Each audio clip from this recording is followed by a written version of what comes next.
Stop wasting your life. 7 things I let go of to go from broke to millionaire. They say you need to work hard, but they never tell you what you need to stop doing. You could spend years chasing goals, studying without applying, listening to bad advice, surrounded by energy vampires, and still end the day feeling lost, exhausted, and broke. The problem isn't a lack of effort. The problem is you're buried in invisible habits that steal your focus, drain your confidence, and sabotage your chances of winning. And the worst part? Almost nobody talks about this. Most people romanticize success but ignore the truth. To build an extraordinary life, you need to kill old versions of yourself. Today, you're going to discover the 7 hardest and most powerful decisions that turned a regular guy, broke and in debt, into a multimillionaire with purpose, peace, and freedom. And no, this isn't about magic. It's about real, radical, conscious change. So, if you feel like you're always busy but nothing changes, if you feel like you're surrounded by people but still alone, if you feel tired but don't see progress, stick with me until the end. This could be the first step of your turnaround. I stopped spending time with energy vampires. You know those people who always have a problem but never a solution? Who show up only when they need a favor, a shoulder to cry on, or, worse, money.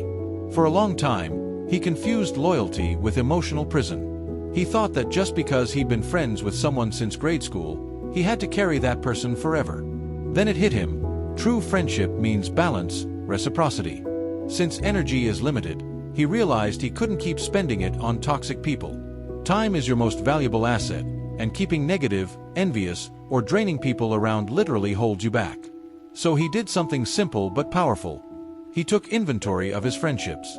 Not to judge anyone, but to see who genuinely fit this new phase, who lifted him and who just drained him. And here's the interesting part. By letting go of some connections, he didn't end up more alone. He felt lighter.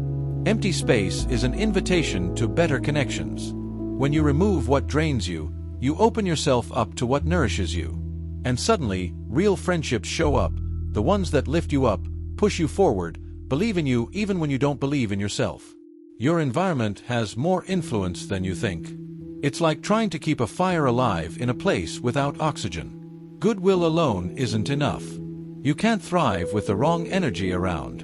When his energy shifted, everything around him did too. Conversations got deeper, invitations got more interesting, even his way of thinking evolved. It hurt.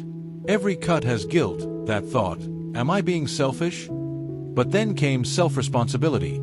He couldn't let others dictate the pace of his days. He learned to set boundaries, to say no with calm strength. And that brought something rare, peace. That peace that comes when you realize you don't need to save others, you just need to save yourself first. Once you taste that, you never settle for less. The best part? After choosing to protect his energy, better connections came, aligned, prosperous, and alive. Because when you honor your own energy, you become a magnet for people who share your purpose. And then the next question arrives. Who do you listen to next? I stopped asking advice from people who haven't lived my dream. Have you ever followed bad advice just because it came from someone close?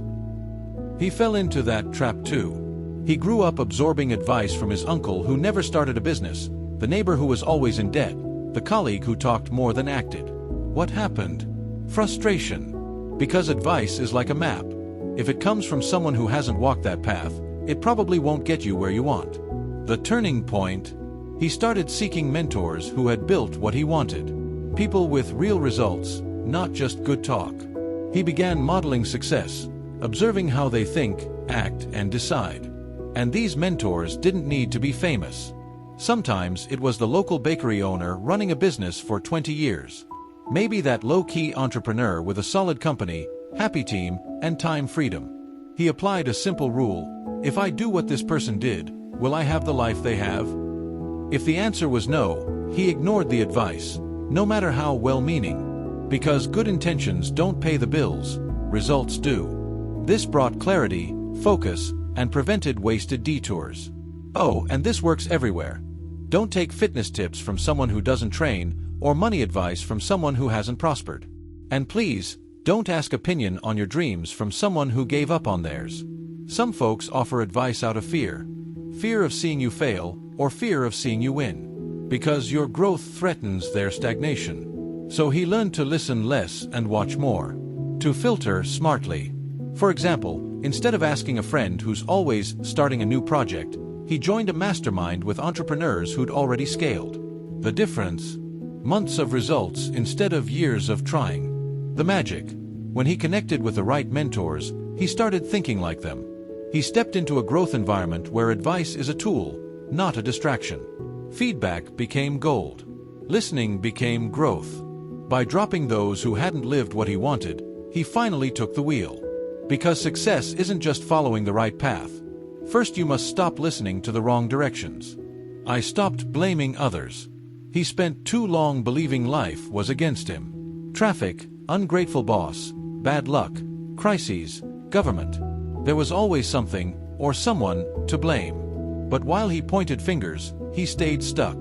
Until one day, amidst a personal crisis, he heard a phrase that changed everything. We are not creatures of circumstance. We are creators of them. That hit like a punch. Because deep down, he knew, as long as he blamed the world, he'd never be in control. That's when he discovered the power of self-responsibility. And no, it doesn't mean beating yourself up. It means taking the driver's seat. Late. He should have left earlier. Missed an opportunity. Maybe he didn't prepare enough. Lost a client. It might have been his approach. This shift freed him from victimhood and made him a protagonist. One paralyzes you, the other liberates you. He also learned that emotional control isn't about suppressing feelings. It's about choosing how to respond to challenges. If someone can easily throw you off, they're in control. And if your mood depends on your environment, you're a hostage to chance. So he trained patience, active listening, pause before reacting. A simple habit: whenever frustrated, take 3 deep breaths before acting. Small. Try it, it might change your week. Another big change. He stopped finding someone to blame at work. Instead, he hunted solutions. That shifted everything. Work culture, relationships, even his mental health. Because once you move from a scarcity mindset, they're against me, to a creative mindset, I'm the creator of my reality, the game resets. You act with clarity, calm, and focus, and consistent results start showing up.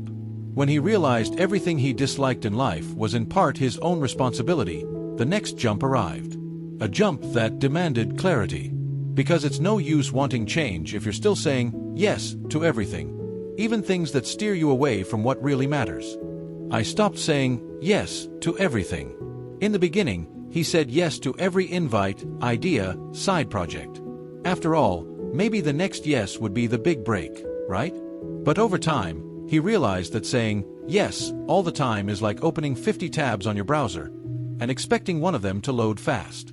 Nothing moves, or everything gets delayed. Worse, your reliability drops. Promise too much, deliver too little. Trying to embrace everything means losing grip of what's right in front of you. He learned the hard way that focus is limited, and each yes to something meaningless is a hidden no to what really matters. His mentor gave him a mantra: if it's not an excited yes, it's a polite no. He started declining offers gently but firmly. And guess what happened? People began respecting his time. Saying no became a sacred shield protecting his priorities. It was uncomfortable at first. Saying no brings fear. Fear of missing opportunities, looking ungrateful, being judged. But after a few months, he realized it was pure liberation. Things started flowing. Projects that were stalled took off. He even learned to say no to good things, because he had clarity on what was great. One strong path. One long-term commitment. One project at a time. One goal at a time. He began treating time like money, investing where returns are highest. And return isn't only financial. It's emotional, energetic, personal. Because wasted time is costly too. Practical step. He audited his weekly calendar like finances, removed useless meetings, skipped random calls, and blocked deep work periods. Result: more output, less stress. It even improved family time and meaningful friendships. The power of saying no brought more than productivity. It brought peace, clarity, a fresh energy. Because life isn't about doing everything. It's about doing what matters. But there was still one silent saboteur left, the modern thief of attention, the pocket habit that steals time without making a sound. Yes, the cell phone. I stopped being a prisoner of my phone. For years he started the day with his phone's alarm, and before brushing his teeth, was lost in notifications, messages, dance videos, pointless debates. 2 hours could vanish before anything really important happened. It drained his energy, killed his focus, and kept his brain in constant alert. His phone, meant to be a tool, became a jail cell. And worse, a cell without bars. What he didn't realize was how much digital procrastination was delaying his dreams. Endless scrolling seemed harmless, but it was stealing the one thing that never returns: time. And underlying it was powerful chemistry, dopamine. Every like, every ping, triggered a tiny hit, creating an addictive cycle of instant pleasure and zero results. That's when he flipped the script. Deleted unhelpful apps. Turned off notifications. And toughest of all, set rules. The phone slept outside the bedroom. He did too. This brought a liberating realization. The world doesn't end if you don't reply immediately. The real world, the one of goals, projects, big dreams, starts when you look inward, not at a screen. He began using the phone strategically, not reactively. Only checked social media after working. Fixed time slots for messages. Guess what happened? Time came back. It returned to be spent creating, not just reacting. And the fun part, as he left digital addiction behind, his mind became more creative. Ideas flowed. Insights hit him on walks. Even gym workouts improved. What was distraction became presence. He filled his schedule with things he really wanted: reading, coffee with people who inspire him, game nights with his kids. That freed up the empty space that used to be filled with nothing disguised as something. The issue was never the phone, it was a lack of a compelling future vision. When you know what you want, the temptation to waste time fades. And in this new rhythm, he reconnected with something old but forgotten: the power of active reading, study, and real knowledge application. Because it wasn't enough to step away from the feed. It was time to feed the mind with things that truly move your life. I stopped just reading books, I started studying them. He used to think reading was a race. The faster he finished a book, the better. He'd read 3, 4 books a month and boast about it. But deep down, nothing changed. Behavior stayed the same. Results didn't shift. Until he realized, knowledge without application is intellectual vanity. So he decided to change. No more reading just to read. Every page became a blueprint for action. Now when he opens a book, he takes notes, highlights passages, creates checklists. Reads about time management. He tests it next week. Emotional control. He applies it in a tough conversation. He'd explain what he learned to someone else, because teaching helps you learn twice. And when he studied to teach, reading took on new depth. Every line carried weight. It became like mining for gold. Huge leap. He started studying just in time. Only what he needed right then. No more collecting books like trophies. If he had trouble with sales, he read persuasion books. Need to lead. He dove into biographies like Phil Knight's or The 5 Dysfunctions of a Team. He stopped hoarding info like Pokemon. He focused on what unlocked the next level. Suddenly, reading turned into strategy. Not just relaxation, but transformation. And it affected his business, relationships, mindset. Even his vocabulary changed. Communication got sharper. And guess what? People started seeking him out for advice on what he was reading. He became a reference without selling himself, simply because he applied, not consumed. This new learning style sparked continuous progress. One step, one insight at a time. And he realized something even more powerful. The only fair comparison is with who he was yesterday. Every application creates progress, and progress sustains real confidence. I stopped comparing myself to others. He'd feel behind looking at Instagram. Younger people with nicer cars, bigger businesses, perfect-feeling lives. That eroded him. Every win seemed small beside other people's highlight reels. But then he had a revelation. How can I compare my chapter 3 to someone else's chapter 27? That changed everything. Because you only see the stage, not the backstage. And stages have lights, filters, motivational captions. That's when he began valuing self-awareness. He looked inward, analyzed his journey, wounds, lessons. He stopped measuring himself by other standards and started with his own progress. Am I better than I was yesterday? Became his daily question. And every small win started to matter. Attending a workout, closing a sale, handling a tough talk with empathy, it all counted as real advancement. He realized that the more he compared himself, the less he connected with his own identity, weakening his authenticity, his voice. Letting go of comparison became an act of courage, to accept, express, and value himself. He learned that what he'd labeled as flaws were exactly the things that made him unique. His voice, his thinking, his quirks, even his mistakes, all part of his real story.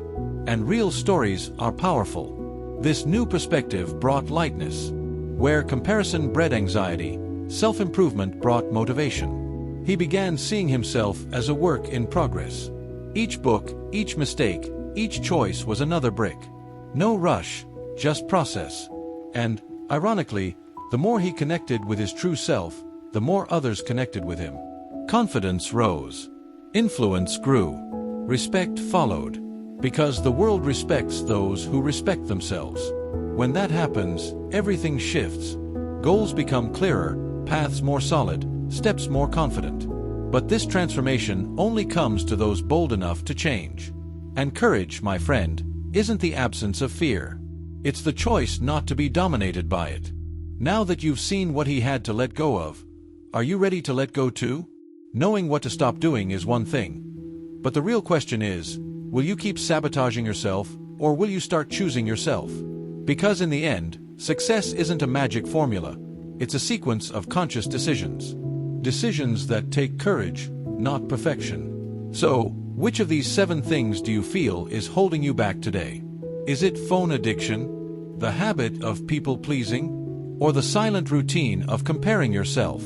Drop a comment below, share which attitude you're going to let go of today, and let's spark a real community, with true connection. If this video made you think differently, imagine what's still to come. So make sure to subscribe, hit that bell, and grab a notebook. Because in the next videos, you're going to learn how to turn the game of your life around. Real content, straight and no fluff. After all, if you don't commit to your transformation, nobody else will.